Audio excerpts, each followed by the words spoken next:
Now I'm going to show you how to cut the waistband. Here I have already cut out waistband. The skirt has been made to the point of the waistband.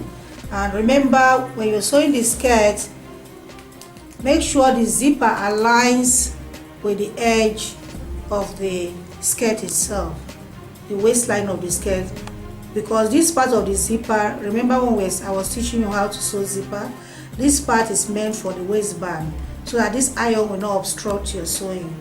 So here I already cut out the waistband, and with the waistband, you first of all mark out the seam allowance. So using your seam gauge, you mark out the seam allowance. I'm going to use a 1/2 inch seam allowance. You can do it freestyle. Most of us that are pro already, we just do it freestyle. So you mark. The reason why you should mark, so that when you iron on your interfacing, which in this part of the world we call it gum stay, it will show through. After marking, you place the interfacing with the gummy side. You see the gummy side? The gummy side should face the marked parts. Now I'm going to iron. Use a very hot iron. You iron first on the side that have the interfacing, and repeat on the side the fabric, so that you have a better result. So after that, fold on one side the seam you've already marked, iron and fold it, and this you will do on both sides. Now this is the ironed one, so you can see the ironing I did, ironing this seam inside and the other side, and I also pressed it to be into two, so I'm ready to sew now.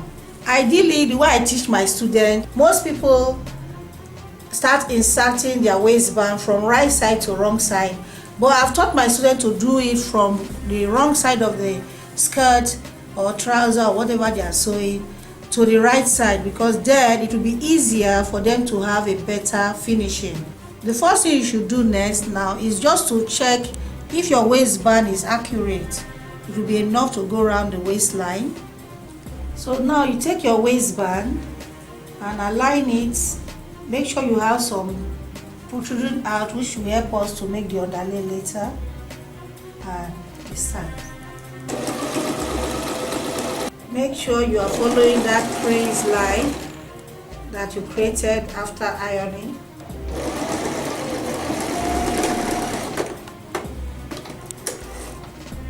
So after stitching that part, you take it and do your marking.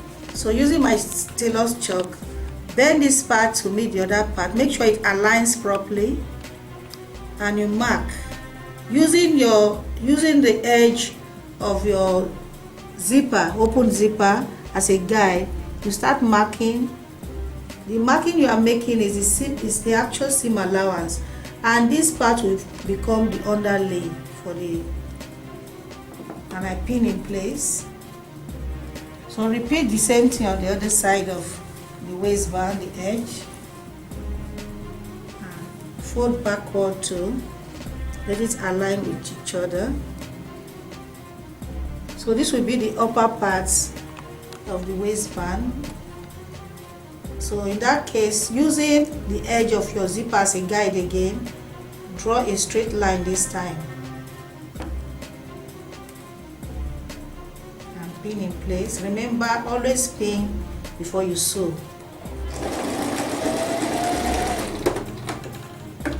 My scissors to trim off the excess. So same thing on the other side. This time I'm going to apply the pivot technique. So I'll start when I get to where I have the corner, with my needle down, raise up your presser foot and pivot. Now I'm going to trim off the excess seam allowance. So I don't want the edge of my waistband to be too bulky. But when you are trimming off, at least leave about 1/8 inch allowance after trimming off. And now I'm turning inside out. I'll now use the edge of my scissors to push out the corners to have a nice corner. See? Same thing on the other side. This will be the upper side of the waistband. Because we've already pressed the edge, you can press it like the way I teach my students at times. I tend to tell them to press, and as they press, they pin in place. But since we've already pressed it the other time, it's just to place on top. But make sure it's aligning. You see this, the previous thread you made from sewing? Make sure what you are aligning should align on top of it. Let it not go beyond it. Because if it goes beyond it, if you sew, it will be showing on this part of your skirt. And that would not be nice for a well-finished skirt. So make sure it aligns on top of the stitch itself. And pin in place. Always pin before you. You can pin or you can baste it or tack it. So I've finished pinning in place. Now I want to sew. So because you have pinned in place, sewing will be very easy and fast.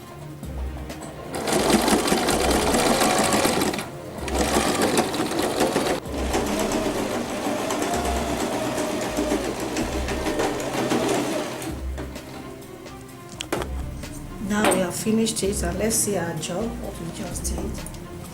If you want a nicer finishing, you can also stitch on top like this at the edge, top stitch it. So I'll turn right now to the wrong side. You see automatically, see, nice job, beautiful, well made. So also you can decide to top stitch the upper part of it. And that's your waistband.